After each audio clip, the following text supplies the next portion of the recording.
तेरे दिल में वारे जावा. ഹലോ ഗായ്സ്, ഇന്ന് രാവിലെ തന്നെ നല്ല ഗ്ലൂമി ആയിട്ടുള്ളൊരു വെതറായിരുന്നു. രാവിലെ നല്ല മഴയായിരുന്നു. അങ്ങനെ അൺഎക്സ്പെക്റ്റഡ് ആയിട്ട് എൻ്റെ ഫ്രണ്ട് വിളിച്ചിട്ട് പറഞ്ഞു നമുക്ക് പുറത്ത് പോയി ഫുഡ് കഴിക്കാമെന്ന്. ഞാൻ രണ്ടാമതൊന്നും ആലോചിക്കാണ്ട് ഓക്കെ പറഞ്ഞു. നല്ല ചെറിയൊരു ചാറ്റൽ മഴ ഉണ്ടായിരുന്നു. ഞങ്ങളിന്ന് വന്നിട്ടുള്ളത് കുറ്റിച്ചിറയുള്ള ചാമ്പ്യൻസ് റെസ്റ്റോറൻറ്റിലേക്കാണ്. ഞങ്ങൾ കയറുമ്പോൾ തന്നെ അവിടെ അവർ ഫുഡ് പ്രിപ്പയർ ചെയ്യുന്നുണ്ടായിരുന്നു. നല്ല മണം ഉണ്ടായിരുന്നു. ഞങ്ങൾ ഓർഡർ ചെയ്തത് പൊറോട്ടയും പഴംപൊരിയും പുട്ടും ബീഫും ലിവറും പിന്നെ ചിക്കൻ ചുക്കയായിരുന്നു. അങ്ങനെ ഞങ്ങൾ ആസ്വദിച്ച് ഫുഡ് കഴിച്ച് അവിടെ നിന്ന് ഇറങ്ങി.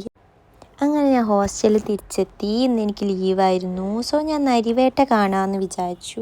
അങ്ങനെ നരിവേട്ട ഡൗൺലോഡ് ചെയ്ത് കാണാനിരുന്നു. പക്ഷെ എനിക്ക് വലിയ ഇഷ്ടമായില്ല. എന്നാലും കുഴപ്പമില്ല, പക്ഷെ എനിക്ക് വലിയ ഇഷ്ടമായിക്കില്ല.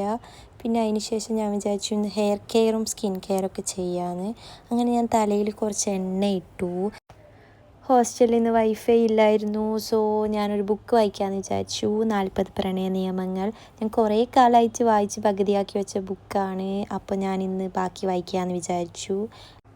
പിന്നെ ഉച്ചയ്ക്ക് ചോറും തോരനും പപ്പടവും പിന്നെ ഫ്രണ്ട്സ് വീട്ടിൽ നിന്ന് കൊണ്ടുവന്ന അച്ചാറും പുളിയിഞ്ചിയും ചെമ്മീനൊക്കെ ഉണ്ടായിരുന്നു. അങ്ങനെ അതും കൂട്ടി കഴിച്ചു. പിന്നെ കുറച്ച് നേരം വെറുതെ ഇരുന്നപ്പോൾ എനിക്ക് പിന്നെയും വിശന്നു. അപ്പം ഞാനൊരു നബാട്ടീൻ്റെ സിപ്പ് എടുത്ത് കഴിച്ചു. പിന്നെ മുഖമൊക്കെ നല്ല ടാൻ അടിച്ചിട്ടുണ്ടായിരുന്നു. അപ്പോൾ ഞാൻ വിചാരിച്ചു ഒരു ഫേസ് സ്ക്രബ് ഇടാമെന്ന്. അങ്ങനെ ഞാനൊരു ഫേസ് സ്ക്രബും കൂടി ഇട്ടു. പിന്നെ അതിന് ശേഷം ഞാൻ താഴെ പോയിട്ട് ചായ എടുക്കാമെന്ന് വിചാരിച്ചു.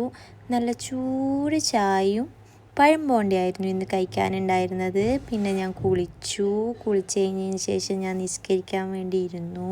അങ്ങനെ നിസ്കാരമൊക്കെ കഴിഞ്ഞതിന് ശേഷം ഞാനൊരു പാക്കറ്റ് മിച്ചറും കൂടി കഴിച്ചിട്ടുണ്ടായിരുന്നു. ഇന്ന് ഞങ്ങൾക്ക് ഹോസ്റ്റലിൽ രാത്രിയത്തെ ഫുഡ് ചിക്കനാണ്. സോ നല്ല ക്യൂ ഉണ്ടാവും. ഇന്ന് ചിക്കനും നെയ്ച്ചോറും സാലഡും അച്ചാറും ഒക്കെയാണ്. സോ അതൊക്കെ എടുത്തു. ഞാൻ റൂമിലേക്ക് വന്നു, ഫുഡ് കഴിച്ചു. പിന്നെ രാത്രി ഞാൻ വിചാരിച്ചു സ്കിൻ കെയർ ഒക്കെ ചെയ്യാമെന്ന്. വലുതായിട്ടൊന്നുമില്ല, ഒരു അലോവേര ജെല്ലും പിന്നെ ഒരു ഹെയർ സെറവും കൂടി അപ്ലൈ ചെയ്തു. പിന്നെ ഞാൻ കുറച്ച് നട്ട്സും കൂടി കഴിച്ച് കിടന്നുറങ്ങി.